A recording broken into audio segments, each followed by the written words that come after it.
Y ayer, en unos cursos de la Universidad de Verano, de la Universidad de Murcia, celebrados en Bullas, y una conferencia sobre la forma de tapar el vino, porque iba lógicamente sobre el mundo del vino, y él es el director de Alconorque, de Corcho, y es uno de los temas que controla las bondades de la conservación del vino y taparlo con corcho de calidad. Y entonces comentamos que podríamos aprovechar al día siguiente para contar tu historia con Sergio y la Magdalena, y lo comenté a Juan Gabriel, me dijo que estuve en Luna, y Juan pues ha afectado. Entonces, pues, no sé, probablemente esas personas que justifican el argumento de la curiosidad de conocer personas, ¿no? Porque empezamos hablando de montes hace unos años en Gerona y hoy estamos en Cerquina hablando de la Magdalena. No sé cuáles serán los siguientes pasos. Muchas gracias, Juan. Bueno, muchas gracias. Bueno, yo les voy a explicar la historia de un flechazo. Realmente yo no soy un súper experto en este tema, ni mucho menos. Yo sencillamente, aparte de ser un silvicultor y un forestal, también soy de casas históricas europeas, catalanas y españolas. También estoy en las juntas de casas históricas. O sea, me interesa mucho el arte, pero no soy un especialista de arte. O sea, aquí se trata de un flechazo, lo que les voy a explicar. En primer lugar, me hace mucha ilusión poderlo explicar. O sea que agradezco mucho a los concejales y a Paco de haberme podido dar esta ocasión de explicar sobre una joya que yo creo que tienen ustedes aquí. Entonces, lo primero, el título es Los Templarios y la Universidad de la María Magdalena. Esto es bastante poco conocido, porque los templarios tienen una doble vertiente. Tienen la vertiente que ustedes conocen mejor, porque están en un centro templario de primera magnitud, pero la vertiente de la reconquista de los templarios en su función de reconquista y de administración de nuevos territorios. Pero también hay una segunda vertiente, y para esto sí que los catalanes estamos un poco dotados, porque en Cataluña se dan las dos vertientes. O sea, Cataluña, como ustedes saben, forma parte de la marca hispánica. La marca hispánica es con Carlomagno, en el año 800, pues éramos una provincia del imperio de Carlomagno. Y esto nos dio, dijéramos, acercarnos a la forma de vida europea, que no se crean. En aquel tiempo era un atraso, no era un adelanto, porque los realmente adelantados eran los árabes. Pero visto ahora parece que sea al revés. Entonces, allí resulta que al formar parte del Imperio Carlomagno, pues los señoríos feudales existieron. ¿Y quién eran los templarios? Los templarios realmente fue una orden de monjes que se creó para mantener los lugares santos en Jerusalén después de la primera cruzada, que se vio que aquello era una olla de grillos. Y entonces pensaron de formar esta orden. Y entonces, ¿quién formaba parte de esta orden? Pues los que formaban parte de esta orden eran sobre todo los hijos de los nobles feudales, de toda la parte, dijéramos, del Imperio de Carlomagno. Como que nosotros, la mitad de Cataluña formaba parte de este imperio y la otra mitad no. Claro, en Cataluña se nos dan las dos cosas. Por un lado tenemos terrenos de reconquista donde se hacen castillos y se hace lo mismo que ustedes tienen aquí, pero por otro lado hay unas casas feudales que dan sus hijos, que van a las cruzadas y que se forman como caballeros templarios y especialmente una cosa que es muy poco conocida, pero que da la casualidad que en Cataluña la tenemos, es de que cómo se organizaban en las zonas, qué hacían los templarios en las zonas donde no había reconquista, donde no tenía y realmente fueron una gente organizadísima y volvieron a hacer el comercio después de de haber pasado de un imperio romano que todo funcionaba bien, porque había vías y había de todo y había vigilancia. Después vienen los visigodos y empieza el desorden. Vienen los árabes, más desorden, porque todo esto son guerras y tal. Llega un momento en que todas las vías de comunicación estaban cortadas, no había comercio, cada uno se había quedado en el sitio donde vivía, y realmente los templarios son los que en estos sitios de paz son los que empiezan a poner orden en el sentido de que las vías de comunicación, hacer una posada cada día de viaje, en hacer hornos de pan repartidos, que estos hornos de pan pues eran el alimento del viajero, en fin, a favorecer el comercio. Esto también les interesaba porque el comercio les interesaba llevar vino y alimentos para las cruzadas y para Tierra Santa, y como que allí hay puertos, pues se embarcaba y se hacía esta segunda función que es muy poco conocida, y siempre se habla de los templarios como grandes guerreros, pero como administradores se habla menos, y solo pasa en estos países que estoy aquí. Dicho esto, ya paso a explicar un poco los hechos constatables de los templarios, que es una orden que duró del 1128 al 1312, y su predilección por María Magdalena, que es una cosa que choca. Dices, bueno, ¿y por qué ellos tenían devoción a María Magdalena? Aquí qué ocurre. La primera cruzada llega y conquista Jerusalén en el año 1099, o sea, prácticamente del 1100. Aún los templarios no se han creado. Y en Jerusalén, ¿qué se hacen? Se hacen en aquel momento tres iglesias católicas. Y las tres advocaciones son Santa María Latina, Santa María Magdalena y San Juan Bautista. Estas son las tres primeras iglesias de Jerusalén después de la conquista de Jerusalén en el año 1099. Después de esto, o durante esto, pues se van formando cómo han de vigilar Jerusalén, cómo se han de vigilar los lugares santos. Y entonces, pues los papas al final acaban en el 1128 haciendo esta orden de los caballeros templarios. Pero, aunque sea el 1128 que se crea, estos caballeros templarios, especialmente los 7 primeros, pues ya estaban allí desde el 1010, hay 1110. Y realmente esta gente, imagínense ustedes poner orden en Jerusalén en aquella época. Aquí unos cruzados que habían ido allí, que por muchos que fueran, ya podemos saber los que pueden ser, rodeados de los seleucidas, que son los turcos, y rodeados de árabes por todos lados, que si vas a malas solo tenías que perder. O sea que realmente administrar esto contra lo que se cree, no todo era administrar con la espada, porque con la espada se puede administrar lo que se puede administrar, pero se necesita picardía y se necesita relación con tus enemigos para poder al menos hacer unos status quo y unos momentos de que esto pueda ser. Una cosa muy curiosa de los templarios, y que también ha sido poco, bueno, esto ya lo has comentado en los que estudian los templarios, es de que asimilan símbolos de las religiones contra las que luchan teóricamente. O sea, en sus iglesias, las más especiales y tal, ves símbolos judíos, ves símbolos musulmanes.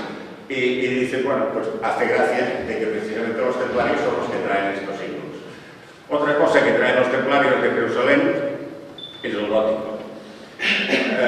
Y no es que lo traigan porque esto se ha hablado muchísimo, pero es que el gótico allí existía. El arco de medio punto allí existía. O sea, el arco de medio punto. Después el gótico se va refinando y bueno, se acaba haciendo unas fachadas transparentes prácticamente. Pero el arco de medio punto existía ya, y aquí no.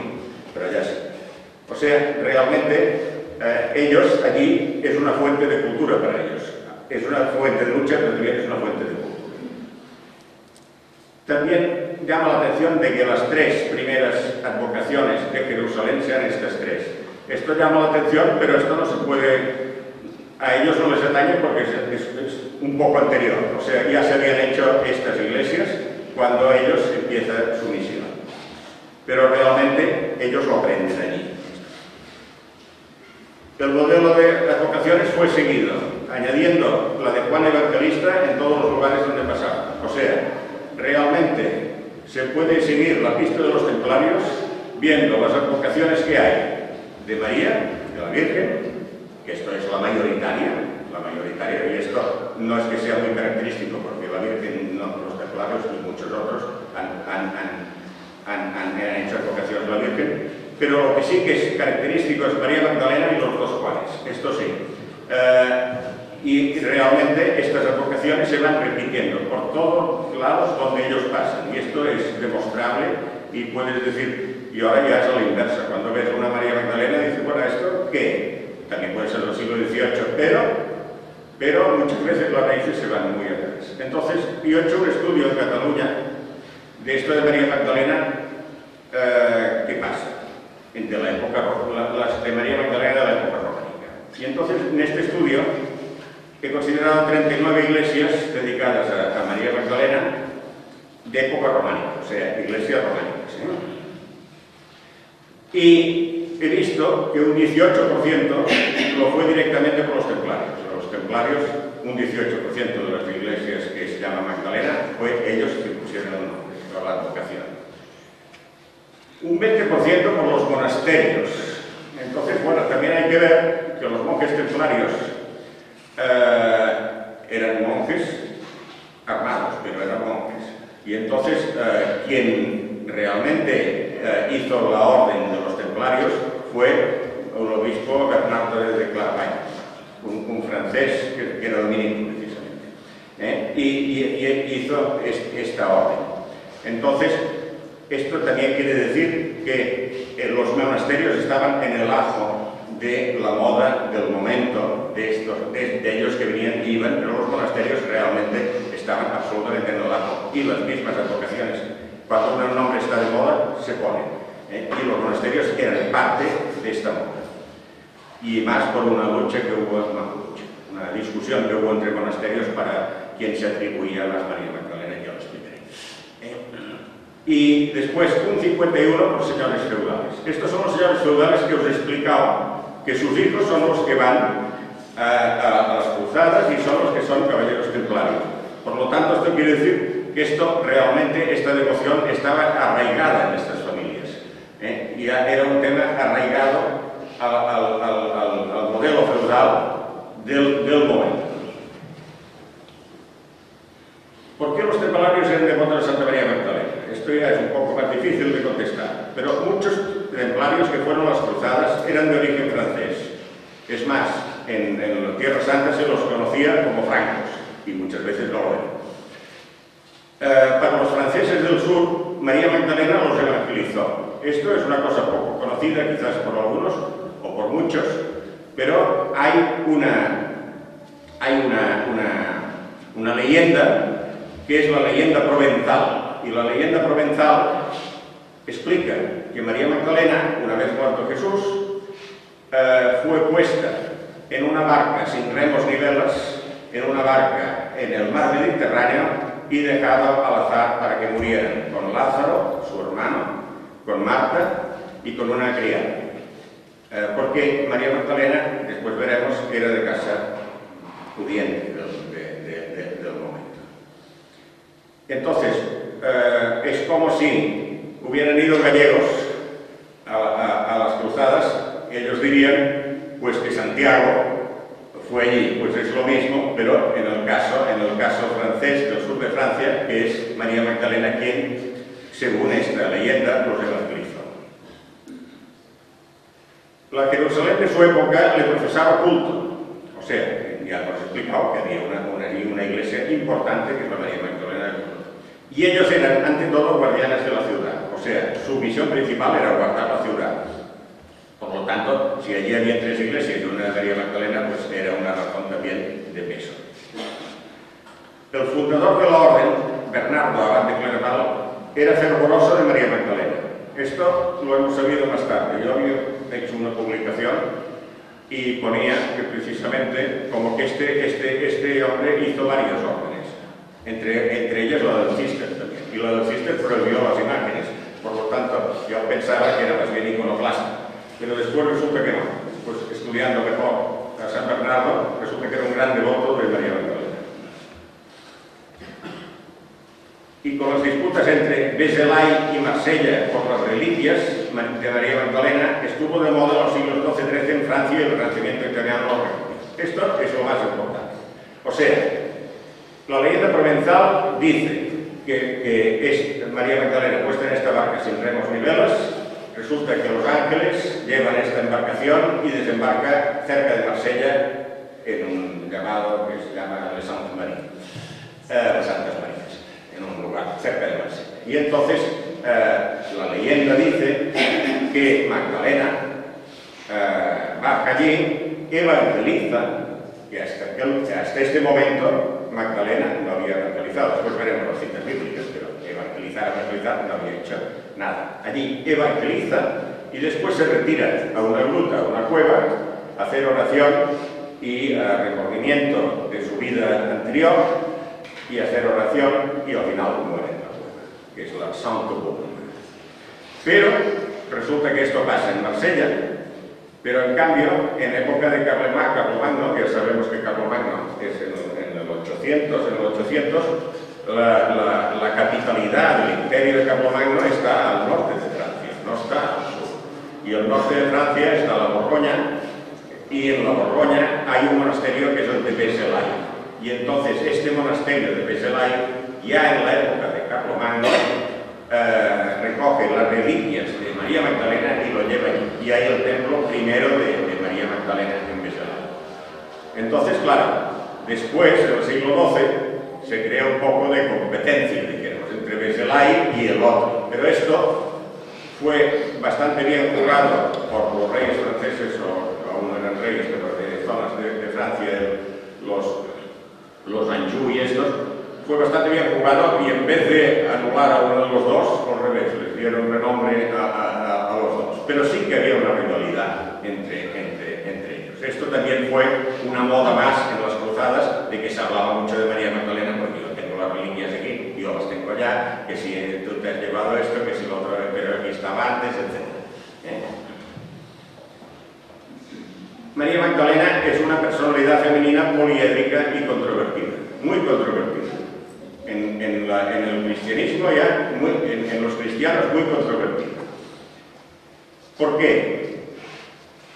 Hay las citas bíblicas. Las citas bíblicas nos hablan de tres mujeres distintas, pero que, a la hora de la verdad, las tres las hacemos pasar por María Magdalena. Una es María de Betania. María de Betania era la hermana de Lázaro, de la resurrección de Lázaro y de Marta. Esta María de Betania, en la Biblia, en un pasaje, pues sale que iba con un tarro de esencias, lo rompe y lo pone encima de Cristo y le besó los pies, etc. Y esta es María, se llama María en la Biblia. Tanto Juan como todos le llaman María, no le llaman María Magdalena, le llaman María. Y esta es la hermana de Lázaro y tal, y es la que después hemos visto en la leyenda provenzal. Después hay otra mujer, que esta es una mujer pública, en otro pasaje de la Biblia, y en este otro pasaje, esta mujer pública, pues que llega en el momento que Jesús entra en una casa, la casa de Simón, y llega de Simón, sí, exacto, del fariseo, y llega allí, y llega una mujer desesperada, se echa a los pies de Jesús, y en la Biblia pone una mujer, no dice cuál, una mujer que era de vida pública, y que Jesús la perdona y además la hace quedar muy bien, cosa que esta teóricamente no es María Magdalena. Sin embargo, teóricamente, según las citas bíblicas, sin embargo, después veremos que también se asimila a María Magdalena. Y finalmente hay una tercera, que esta sí que lo dice la Biblia, que es María Magdalena, que es la que está en el sepulcro cuando está en la cruz, bajo la cruz, está en el sepulcro, y después es la que Cristo, cuando resucita, la primera en que le da la nueva resurrección para que la haga correr a los demás. Que en Martín es el apóstol de los apóstoles. Y es, dijéramos, Jesús la hace pasar en este acto como la más importante, como el más importante de los apóstoles. Entonces, estas Magdalenas, estos son citas bíblicas. Ya os digo que María Magdalena, por su nombre, solo sale en todo lo que es el final de la cruz y de la resurrección. Pero la creencia popular y un papa que hubo, que es Gregorio VII, Gregorio I el Grande, del año 590, este dice que tanto lío no puede ser y que Magdalena solo es una, que son las tres. O sea que a partir de entonces ya creemos que la Magdalena son las tres mujeres de las citas bíblicas. Aparte de estas citas bíblicas, de los libros de la Biblia del Nuevo Testamento, hay la incomodidad de los textos apócrifos, la incomodidad de que hablan de María Magdalena en otros sentidos, y que allí sí que se ve en los apócrifos que realmente parece que es la misma, que es una. Ahí en los apócrifos sí que parece que es una. Pero como que son apócrifos, no vamos a hablar de ellos. Las leyendas provenzal y oriental. La leyenda provenzal, pues ya os lo he explicado. La oriental, sencillamente, María Magdalena se va con la Virgen a Éfeso, muere la Virgen y muere ella en Éfeso. Y no hay evangelización ni hay nada que se le parezca. Entonces esto es lo que creen los ortodoxos y es lo que se cree en toda la parte oriental. La redefinición de María Magdalena en el 509 por Gregorio el Grande, el Papa, es lo que os he explicado. Carlomagno y Beselay, su primer culto. El primer culto a María Magdalena importante es este de Beselay, en la Borgoña, en el momento de Carlomagno. La Sainte-Baume en Marsella, un culto anterior a Beselay, pero recuperado el siglo XII. O sea, el siglo XII es cuando se recupera este culto. Muy anterior, porque parece que en el siglo III ya había esta creencia. Esta también es una cosa muy curiosa. El Renacimiento italiano, gracias a sus grandes artistas y después a la desenvoltura intelectual, realmente puso María Magdalena en primer término del arte. Esto es muy importante en este aspecto. Y la represión del Concilio de Trento en 1563, o sea, mientras Magdalena era una mujer rica, una mujer independiente, una mujer preferida de Cristo, también arrepentida como pecadora, tal, resulta que lo único que vale es que es arrepentida como pecadora. Lo demás ya no vale. Realmente es un adelanto, no un adelanto, es lo que vio la Inquisición, o sea que, de hecho, es la Inquisición y desde este momento, desde el Concilio de Trento, Magdalena ya no sale como una persona rica, es curioso. Ya sale solo siempre como penitente y desnuda, con los pelos que le llegan hasta los pies, etc. O sea, todo lo que sale después del Concilio de Trento, hasta que no llega el 18, que se vuelve entonces a florir y tal, pero es muy curioso el Concilio de Trento, el impacto que tiene en el arte. Detalles incómodos de la santa que molestaron en distintas épocas. Entonces, mujer de vida mundana por decir algo, tampoco sabemos nada de ella, pero que lo que sí que parece que era una mujer independiente. O sea, María es María Magdalena porque es María de Magdala. Magdala era un palacio en el lago Tiberíades y vivía en este palacio, que lo tenía por herencia. Por lo tanto, era una mujer rica, se podía permitir una vida independiente. Mujer rica de una cierta independencia. Y entonces aquí ahora empezaremos a comparar con el arte. Aquí vemos una María Magdalena muy tardía, del siglo XV, XVI, es justo antes de Trento, porque fijaros que es riquísimamente, bueno, es una estatua, una imagen maravillosa de León, que es de un pueblo que se llama Figuera. Esta imagen, Magdalena solo lleva el tarno, fijaros que solo lleva el tarro, no lleva más atributos que un tarro. Esto es muy importante, porque cuando se considera que es evangelizadora, además de un tarro, lleva un libro. Y esto es una de las pistas que tenemos después, que haremos servir precisamente para seguir. Ricamente vestida, con una elegancia natural en las manos, el pelo recogido de forma similar a la de Magdalena de Seguí. El recogido del pelo es exacto. No similar, no, es exacto que lo que tenéis aquí la imagen. Ahora, ricamente vestida, realmente, y un gótico, vaya, adelantado. Esto es de Alejo de Bahía, es de un autor conocido, de un gran orfebre.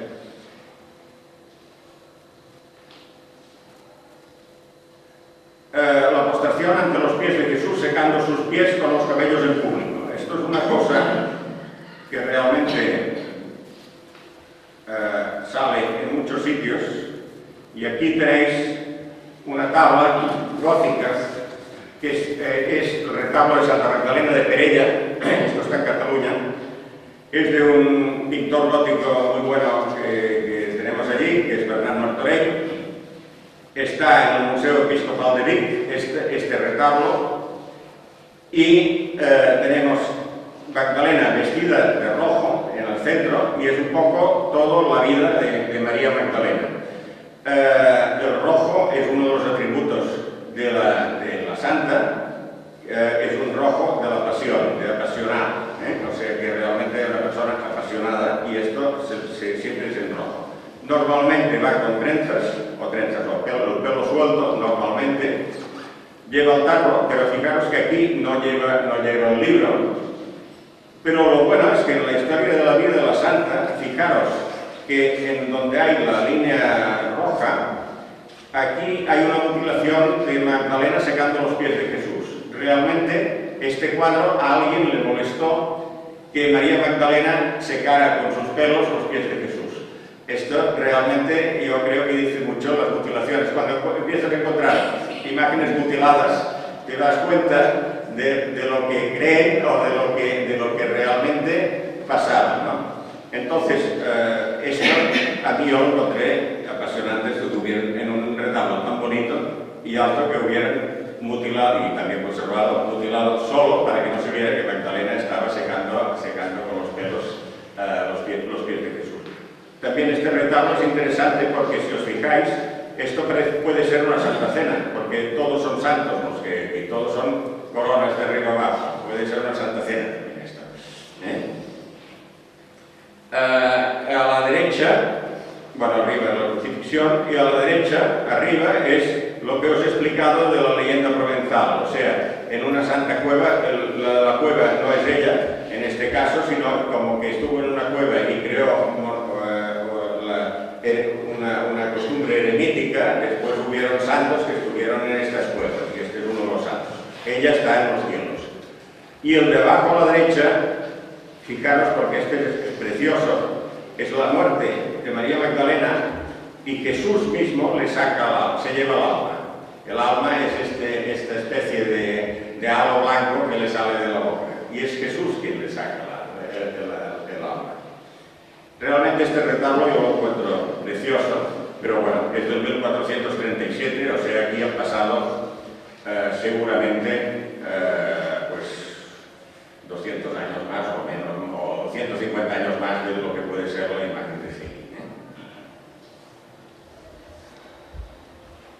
La redención por el amor es una de las características de María Magdalena, y esto liga mucho con las advocaciones de San Juan Evangelista y San Juan Bautista, que estos realmente se mueven por el amor.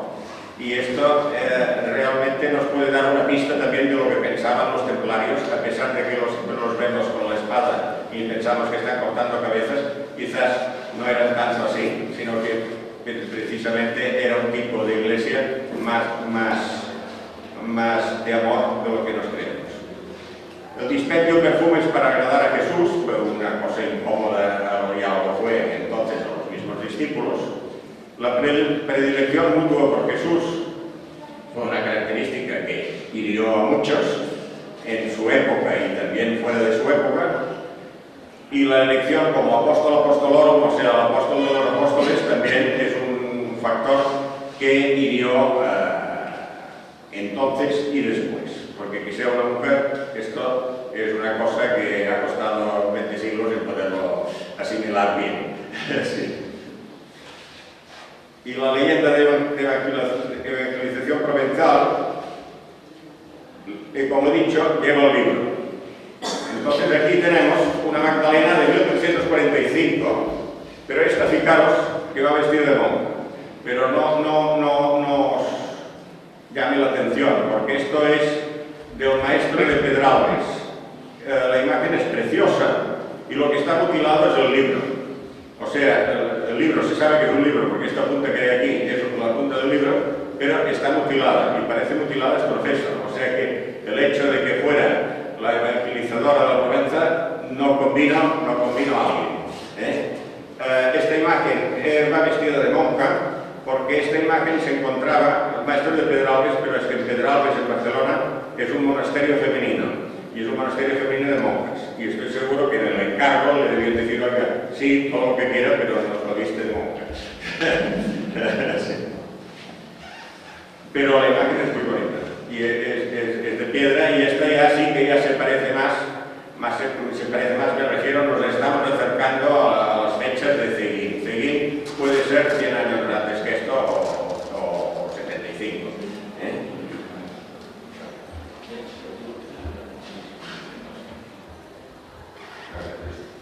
Aquí, he subido alguna cosa, un momento. No, perdón. Vuelvo atrás. Aquí pasó.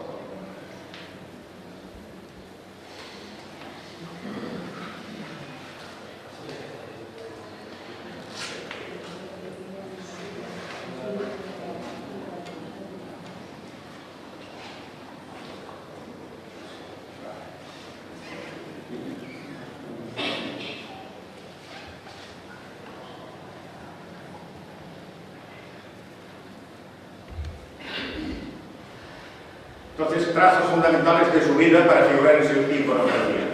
Realmente, ¿en qué atributos se le fija a Magdalena en cada caso? Es una figura femenina de una gran belleza, con cabellos largos con los que secaba los ungüentos que vertía a los pies de Cristo. Y esto lo podemos ver. Esta es la figura que es en piedra, la más cercana en el tiempo a la que tenemos aquí, pero es en piedra. Esta es más o menos del primer tercio del siglo XIV y es en el Museo Episcopal de Vic, y tenemos una jovenzuela que hace gracia porque hace cara de pillastre y con los pelos, pero fijaros que esta sí que lleva el tarro y el libro. El tarro en una mano y el libro en otra. Por lo tanto, esta está en la misma línea de la de Seguín, que lleva tarro y libro. O sea, que creían en la leyenda provenzal.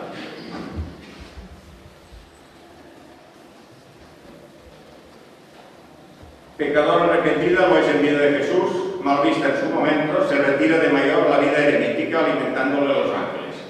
En este caso hay muchas cosas de su vida eremítica, hay muchas imágenes. Pero he pensado que hay tantas que ya además los habéis visto porque es más normal. Está presente en la resurrección de Lázaro, su hermano. Está al pie de la cruz en la pasión y muerte de Cristo y recoge la sangre y arena al pie de la cruz. Esto también es una cosa muy curiosa, porque el tarro para nosotros siempre es el tarro de los ungüentos. Pero también hay la tradición provenzal que dice que recogió la sangre de Cristo y la arena en el pie de la cruz y lo tenía en un tarro. Y esto hay alguna imagen que lo presenta. Y este del 1521, que fijaros que es antes del Concilio de Trento, que es el 57, fijaros lo ricamente vestida que va Magdalena, es del Museo Episcopal de Vic, y fijaros que al pie de la cruz hay un tarro. O sea que realmente esta imagen a mí, esta me gusta mucho, es muy tardada,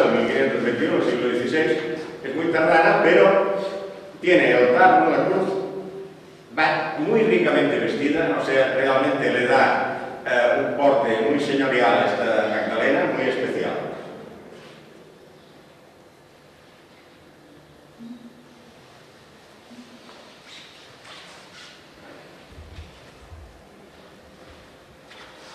Asiste al entierro de Jesús y ayuda a acomodarlo a la tumba.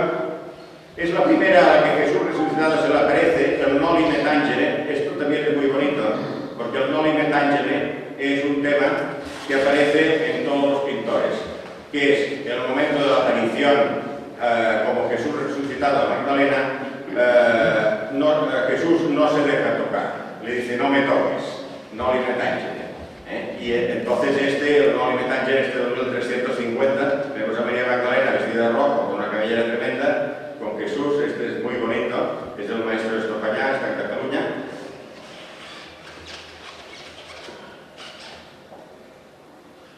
En el Museo Nacional de Arte de Cataluña. Es colocada en una barca sin remos ni velas, con sus hermanos y criada, y el Mediterráneo la lleva a Marsella, donde evangeliza primero y se retira a la vida eremítica después. Y ahora viene lo cumbre. Este es Giotto. Giotto es un pintor muy del momento que en 1307 pinta esta dijéramos, llegada de María Magdalena en la barca sin remos ni velas, la llegada a Marsella. Entonces aquí vemos, esto está en la capilla inferior de Asís, y este hombre se lo conoce como el maestro de la Magdalena. O sea, este hizo varias escenas de toda la vida de la Magdalena, Giotto. Y realmente esto fue el gran maestro que influyó en todos los italianos. Aquí también vemos en la piedra a una mujer en rojo puesta, que en esta piedra, esta de aquí, pues también es María Magdalena en el retiro que después hace en la cueva. Esto vale la pena ir así a Italia solo para ver todos los frescos de Giotto de la vida de la Magdalena, y se le conoció como maestro de la Magdalena. Muere en la cueva dándole la comunión el obispo San Maximinio. Y aquí tenemos esta visión en un color marrón muy oscuro, quizás no lo veis bien, no sé, pero si os fijáis, aquí María Magdalena va desnuda, o al menos lo podría estar, porque todo es pelo. O sea, desde la cabeza a los pies, es todo el vestido es el pelo de haber estado en la vida eremítica 30 años.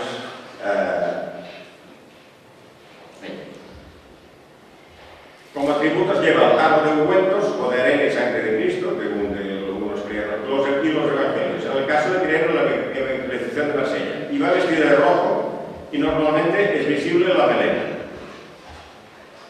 Ahora veremos también una Magdalena que es muy rompedora, que lleva otro atributo que lo veréis, que entonces quizás conectaremos un poco con Dan Brown y el código de Vinci. Los templarios dice, bueno, aquí sí que pocas cosas os puedo contar porque me han contado más a mí que no lo que yo os puedo contar a vosotros, porque hoy precisamente he tenido 2 conferencias de templarios aquí y me han hablado muchísimo. Ciguín y Bullas formaban parte de la encomienda de Caravaca de la Cruz, un lugar importantísimo para el orden del Temple, donde se establecieron en 1266 o 1310, sucediéndoles después la Orden de Santiago hasta el 19. No voy a entrar si fue el rey de Castilla, si fue el rey de Aragón, ni todo esto, porque me han explicado tantas cosas que al final además, en este caso es irrelevante, desde que vinieron los templarios, y para ellos fue una encomienda que los marcó, porque la cruz de Caravaca la utilizaron mucho los templarios en todos los lugares donde fueran, y la cruz está aquí, naturalmente, por lo tanto, para ellos era importantísimo. Según la tradición, parece que los primeros templarios trajeron a la parroquia de la Magdalena de Ciguín la imagen de talla que recientemente apareció en Zaguán después de haber estado siglos en el Temple. Bueno, aquí escribo esto, hoy debéis de pensar que esto, yo la imagen de Ciguín la he visto 10 minutos. 10 minutos. Hice 2 fotografías y con ella he trabajado. Ahora la he vuelto a ver y me he reconciliado porque la encuentro una espectacular. Y ahora vamos a hablar de la imagen.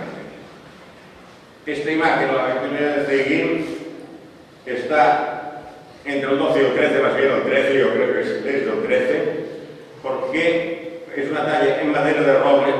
Aquí viene un poco también, yo que soy forestal, mi interés por ver una imagen absolutamente desnuda de color, de todo, porque la intemperie la ha dejado muy estropeada, pero esta imagen, a pesar de la intemperie, a pesar de los siglos que ha pasado fuera,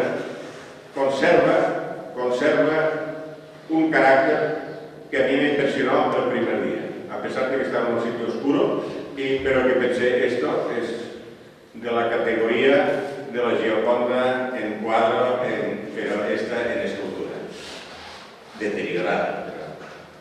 Con el libro de los evangelios abierto y ceñido al corazón y con el tarro en la otra mano. Esto del libro de los evangelios ceñidos al corazón y abierto es muy poco visto. Vaya, no lo he visto más, solo he visto esto. Abierto y ceñido al corazón. Cerrado, sí, cerrados hay muchos. Tiene una mano y en otra. Pero ¿esto qué quiere decir? Esto quiere decir que realmente los que trajeron esta imagen de la Magdalena aquí, ellos creían en la leyenda provenzal, porque estos eran muy posiblemente francos o franceses que realmente esta para ellos era una imagen perfecta, aparte que está muy bien esculpida. La imagen y la tradición. En desconocimiento de la existencia de pruebas científicas que puedan demostrar su edad, la imagen cuadra morfológica y estilísticamente con la época de la tradición señalada, haciendo notar que aún arrastra algunos detalles románicos, lo que facilita su datación, que son las manos. O sea, las dos manos, tienen mucha expresión en la cara, está perfectamente hecho el pelo y incluso la ropa, pero las manos son hieráticas y poco trabajadas. Y estas manos hieráticas nos recuerdan mucho el románico.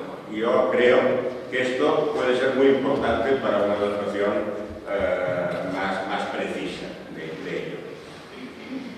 Estaba muy contento al llegar al museo, que yo en este museo no había estado. Estaba muy contento al llegar al museo de ver un panel que está dedicado a María Magdalena y que yo he venido aquí a hablar y pensar aquí, a lo mejor creen absolutamente lo contrario.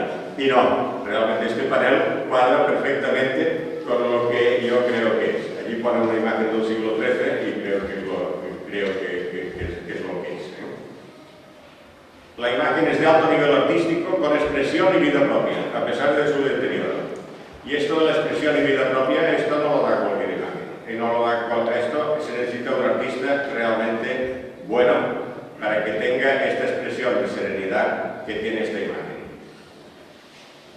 Y esto, que ha saltado, yo no lo vuelvo a hacer saltar, no he podido localizar imágenes de talla de María Magdalena de esta época ni en España, ni en Francia o Italia. Y pensar que he pasado un año trabajando en este tema, buscando. O sea, que no quiere decir que no existen, porque yo no los he encontrado. No los he encontrado ni por internet, ni por contactos, ni por ningún sitio. O sea, realmente, de este siglo, del siglo XIII, una imagen de María Magdalena de este tamaño. Bueno, ojo, el tamaño es enorme, este tamaño, para imagen para poner un altar. Lo que quiere decir que si está en un altar, este altar era un altar importante y grande, no era un altarcito muy pequeño. Sí que hay imágenes de María Magdalena grandes en descendimientos, o sea, en descendimientos de la cruz y esto, pero son absolutamente neutros, no tienen ninguna expresión, es una cosa realmente muy parada. Esto no, esto es otra cosa, esto es un gran artista que bueno, en esto, para mí, es el gran mensaje que les quería decir. O sea, yo no he encontrado, yo que soy un aficionado, no pensé que soy un super sabio de nada, pero lo he buscado con mucho interés en mi tesoro y no he visto nada de esta antigüedad, ni en el Louvre, ni en el Prado, ni en el Museo de Arte Nacional de Cataluña, que es muy bueno en estas cosas, ni en el Museo Episcopal de Vic, que es buenísimo en estas cosas, es de los mejores de Europa, ni en ningún sitio. No he encontrado ninguna imagen de talla de esta época. De piedra hay parecidas, pero son algo posteriores como las que habéis visto. Magdalena Seguín, el tarro en la mano derecha, ambas manos poco trabajadas, cortadas y hieráticas y el libro abierto a la mano izquierda contra el corazón. Aquí veréis las imágenes que he encontrado. Esta imagen de la izquierda es una imagen gótica de la Magdalena de Corbera de Llobregat, con tarro y libro y corona octogonal. No se sabe el año, seguramente es del siglo XIII-XIV. Sí. La corona octogonal sí que tiene mucha gracia porque los templarios, precisamente los octogonales, era una cosa muy de ellos. Va de rojo, también tiene gracia, pero bueno, se le ve el pelo. Va cubierta, pero se le ve el pelo y tiene el tarro y el libro. Pero el libro es como si lo llevara a la biblioteca, o lo que sea, para llevárselo a otro sitio. No se le ve un interés por el libro y es con bastante poca impresión. Aquí también os he puesto la reproducción, que estos son 2500, pero que tienen gracia, pues son en box valencianos del 1500 y que sí que sale María Magdalena secando los pies y arrodillada en la mesa y todo esto. Y estos box valencianos, aunque sean del 1505, tienen mérito porque son cosas que cuestan de ver. La Magdalena Manresa, una talla de delfino de los 1400-1430 con las dos manos mutiladas. Aquí no sabemos si llevaba el libro, pero seguramente sí, porque o si no, solo había mutilado una mano, no los dos. Sí. De todos modos, artísticamente no es ninguna maravilla, pero esta sí que es de talla y es de madera y está en el Museo Episcopal de Vic. La de Figuera, que es la que hemos visto en León, que es una maravilla, es del siglo XV, pero es una maravilla, es maravillosa. La que hemos visto de piedra gris policromada con tarro y evangelios, esta es la que más se acerca en el tiempo a la que hemos visto, pero ya digo, se llevan al menos 70-80 años. Aquí hay otra Magdalena de la Catedral de Vic, del mismo tiempo del anterior, pero esta solo lleva el tarro, con las dos manos lleva un tarro. La que hemos visto de la Catedral de Barcelona, el Maestro de Pedralbes, está en el Museo Nacional de Arte de Cataluña. Esta es preciosa, pero mutilada y del 1345 y bien dotada.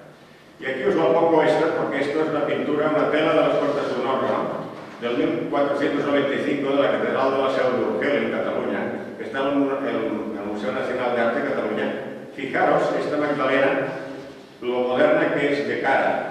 O sea, realmente tiene las cejas depiladas y hace gracia de que en el 1500, prácticamente en 1495, hicieron una Magdalena tan moderna de forma de ser como mujer.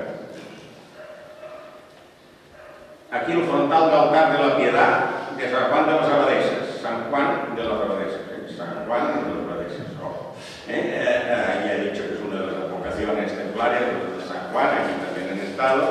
Y aquí había abadesas y había un monasterio femenino, y este monasterio femenino hace un frontal de altar en tela bordado a mano. Y este frontal de altar, que es una maravilla, está San Juan Bautista a un lado y la Magdalena al otro. Realmente es un frontal de altar de gran categoría y bordado supongo por las mismas monjas con los escudos feudales de la época y del momento. Y ahora, para poner cizaña, siempre hay alguna muestra para poner cizaña. Fijaros que esta Magdalena de Conangle, que Conangle está al lado de Vic, del maestro de Fonollosa, del primer tercio del siglo XV, con corona. ¿A qué lo atribuís que pueda llevar corona? Yo creo que solo se puede atribuir una cosa que es lo que es la teoría de Dan Brown en el Código da Vinci. O sea, que la Magdalena, cuando llegó a Marsella, estaba encinta y dio pie a una genealogía que acabó con los reyes de Francia, con los Capetos, y que los reyes de Francia descendían de Magdalena. Y yo creo que esta corona puede dar este sentido, porque si no, yo no le veo otra forma. Me hace gracia, en todo lo que he visto, solo he visto una corona de Magdalena, pero realmente esta lo lleva. Y vuelvo a la Magdalena de Seguín con una foto más próxima y con una expresión que, a pesar de tener la nariz deteriorada, a pesar de tener unas rajas impresionantes, tiene una expresión, una mirada serena que ni la intemperie ni sus casi 800 años han sido capaces de borrarla. Y esto yo creo que ha de ser un gran orgullo Y la Magdalena es un símbolo de la feminidad que Jesús valoró muchísimo. Los templarios trajeron a Ceguín una imagen de este símbolo de una dignidad impresionante, tallada en un roble. Y después de 750 años, Ceguín aún conserva aquella imagen que hoy en día es única y en una iglesia donde la Magdalena todavía es devoción. Felicidades.